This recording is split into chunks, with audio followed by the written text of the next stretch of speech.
Et le prix de la pire gestion de la crise du Covid-19 revient à...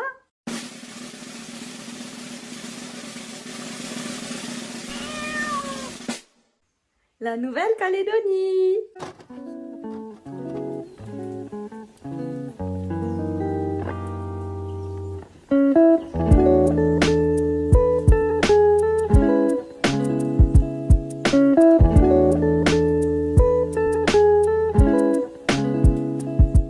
Il s'est passé moult choses depuis le début du confinement.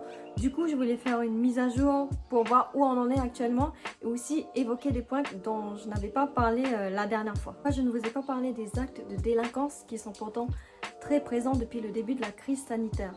Bon, c'est le plus grand fardeau que la Nouvelle-Calédonie connaisse, mais en cette période de confinement général, je pensais que ces actes-là allaient justement diminuer. Mais au contraire, on a eu une vague si je puis dire, des actes très violents de délinquance. Parmi ces actes de délinquance dus justement à la présence de Covid-19 en Nouvelle-Calédonie, il y a eu le vandalisme de l'aéroport international de la Tontouta. Très violent, il y a eu beaucoup de dégâts matériels et le pire c'est que ça a été filmé et diffusé sur les réseaux sociaux.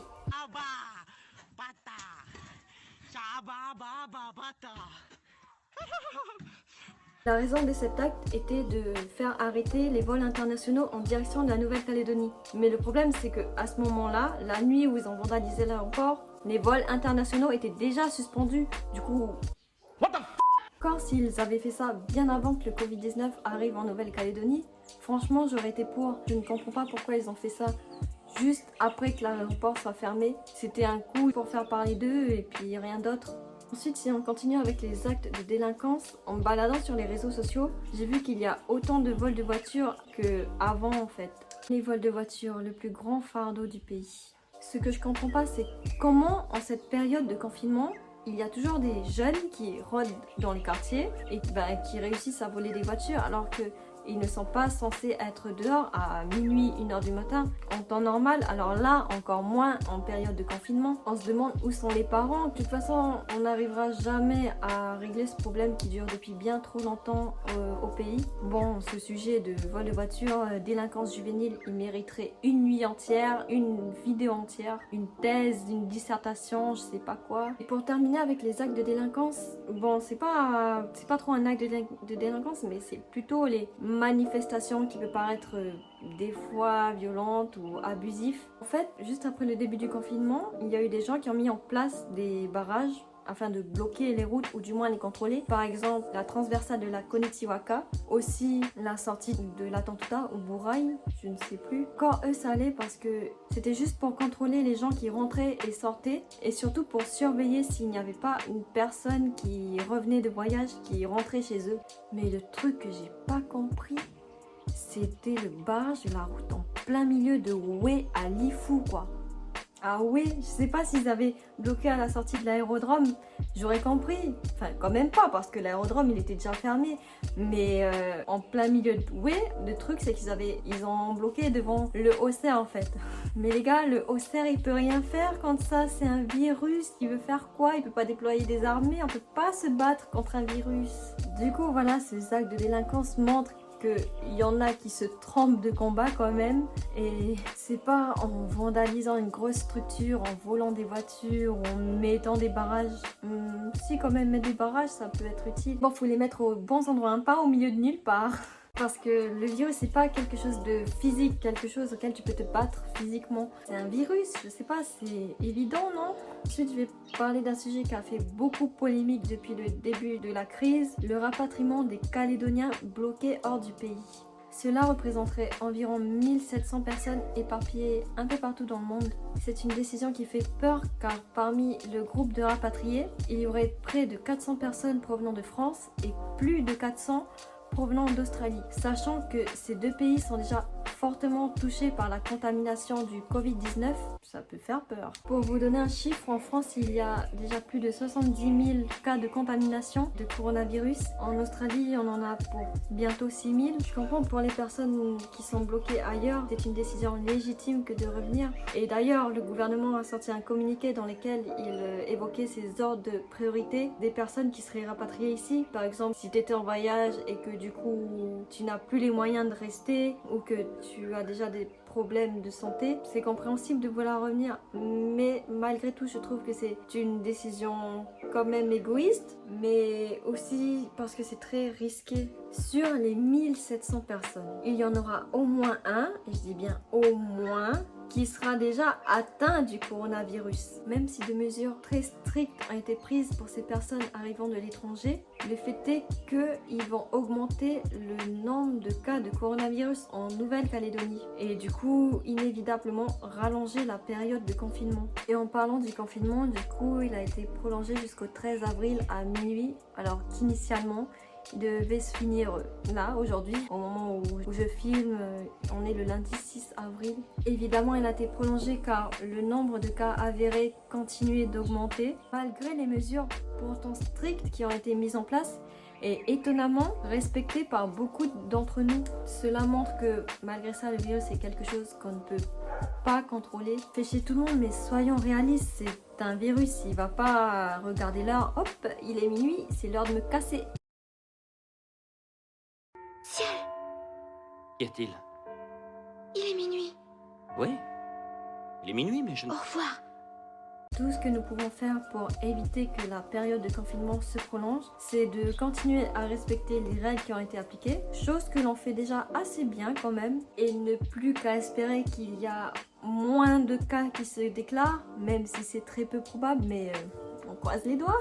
Passons au sujet touchy de cette vidéo. Récemment, il y a eu beaucoup de sujets qui font que, je vais pas dire qu'on est la risée, mais qui montrent qu'en Calédonie, on est un peu nul quand même. Tout d'abord, il y a eu un cas de contamination au Covid-19 au centre opérationnel du gouvernement. Apparemment, cette personne serait rentrée depuis le 11 mars de métropole et depuis là, il a travaillé au sein du gouvernement justement pour gérer la crise du Covid-19.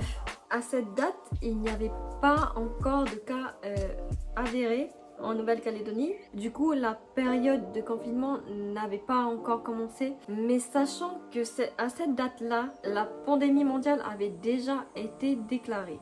C'est un membre du gouvernement. Il aurait pu prendre, lui, l'initiative de s'auto-confiner lui-même. Surtout qu'à ce moment-là, la France était déjà très touchée par l'épidémie et qu'en observant ce qui se passait ailleurs dans le monde, on aurait pu s'y attendre que ça arriverait aussi chez nous. Mais voilà, le plus drôle, c'est que du coup, il a fait partie de l'équipe qui était censée gérer cette crise sanitaire et du coup mettre en place des mesures afin de lutter contre le Covid-19. C'est un très bel exemple du proverbe « fais ce que je dis, pas ce que je fais ». Et étant donné qu'il a été en contact avec plusieurs élus politiques et qu'il s'est avéré que maintenant qu'il était positif, et ben la plupart des membres du gouvernement, notamment Monsieur Santa, sont à ce jour en quatorzaine pour montrer l'exemple, étant donné que leur collègue ne l'a pas fait.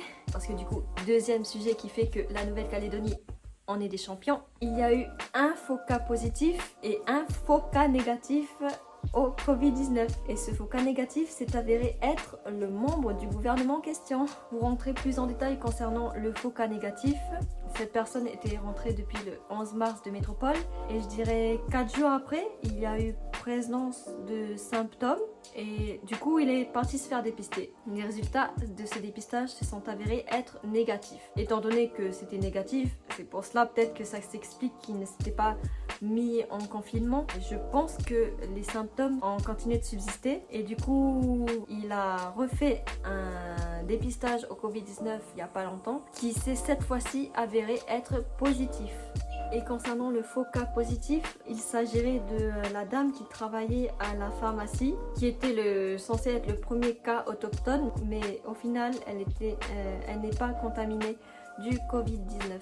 Ces événements du coup ont démontré les failles du dépistage, mais d'un côté c'est pas mal que ça soit arrivé maintenant, c'est-à-dire au début de l'épidémie. Je pense que ça va permettre à tous de prendre plus de précautions, quels que soient les résultats du dépistage. On ne peut pas blâmer le pays parce que de toute façon ce test partout dans le monde il n'était fiable qu'entre 70 et 90%.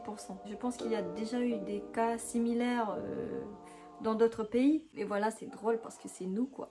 Ensuite, hier soir, j'ai vu un reportage sur le journal télé qui parlait de l'union des groupements de parents d'élèves qui demandent la réouverture des écoles.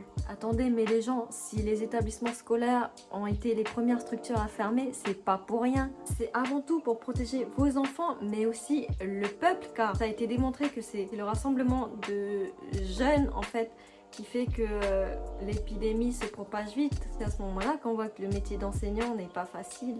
Mais du coup, prenez votre mal en patience, c'est pour le bien de nous tous. Plus on restera enfermés et plus on va sortir vite. C'est contradictoire ce que je dis, non? Donc voilà, c'est tout pour moi. Et du coup, je voudrais souhaiter beaucoup de courage aux gens qui sont actuellement en quatorzaine ou même hospitalisés. Et aussi beaucoup de courage à nous pour encore... Allez, ça va, une semaine de confinement. On croise les doigts. S'il y a d'autres sujets d'actualité qui font polémique, je ferai peut-être une autre vidéo, en l'espérant pas, parce que ça veut dire que le confinement sera prolongé. Donc d'ici là, à la prochaine. Bye.